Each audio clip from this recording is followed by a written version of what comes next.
which goes into another thing that you had brought up. Can you guys cut for just 1 second? Sure. I'm really sorry. Can you hold your question? I just need to...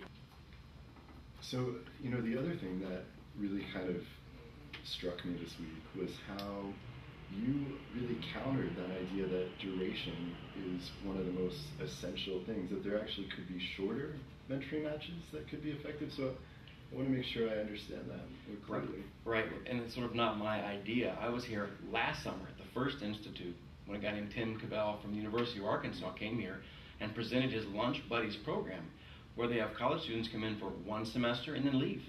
And then with that same kid, another mentor comes for 1 semester and then leaves. And then a 3rd semester. And compared to kids who got a year and a half long, mentor, the kids who got these structured short-term matches did better. And we were just like, what on earth? And the mentors also got less structured training on things to do to fix the kids, quite frankly, because his other model was sort of train mentors to be pseudo-psychologists, pseudo-counselors, social workers. We really were just sort of taken aback, because that was the first time I'd heard that. And then we spent time as a group in the evenings and ever since talking about this, because when we looked at this program more closely, what we found was, in fact, there were many best practices. For example, those matches start, they have a clear ending date to those mentees. They know when this is going to end, they know what the nature of it is, and those mentors had to meet twice a week, and they did twice a week with those kids the whole semester, and then they wrapped it up.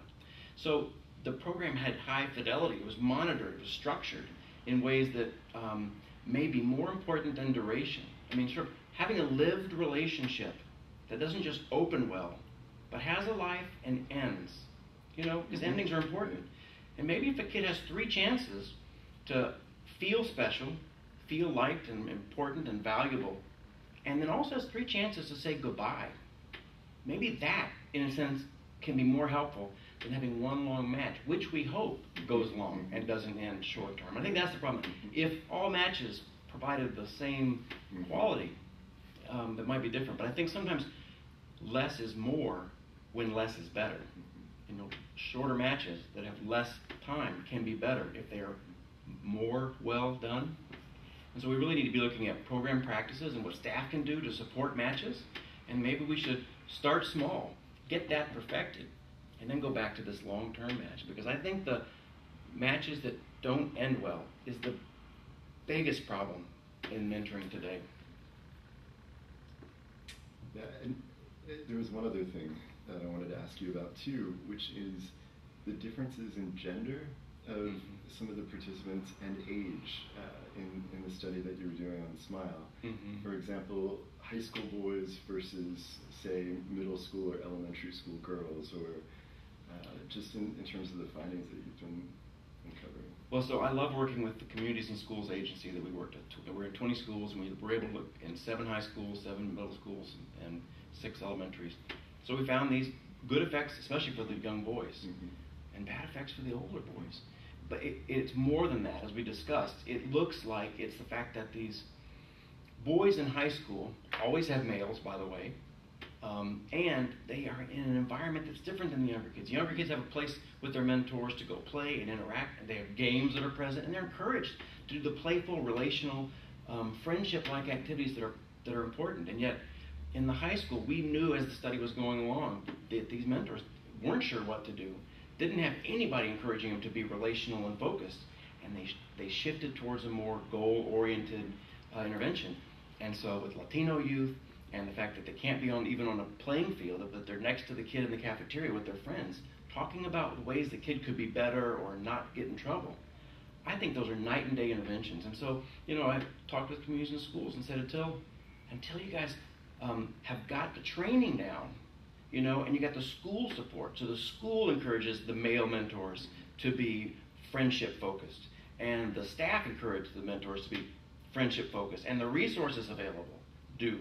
Until all that's in place, I wouldn't waste those mentors on an experience that might be unsatisfactory for them and not helpful or even harmful for the older boys. When we know you could direct those same precious resource pool of mentors to younger kids, where it's more the environment and our gender expectations and our cultural expectations and our priorities are this kid will benefit from a playful, supportive relationship. For some reason, that doesn't seem to be enough, that idea, for the older kids. I think even for the girls, there was some evidence for the older girls that there was a push to make sure you don't drop out, make sure you get stuff done, make sure you don't misbehave.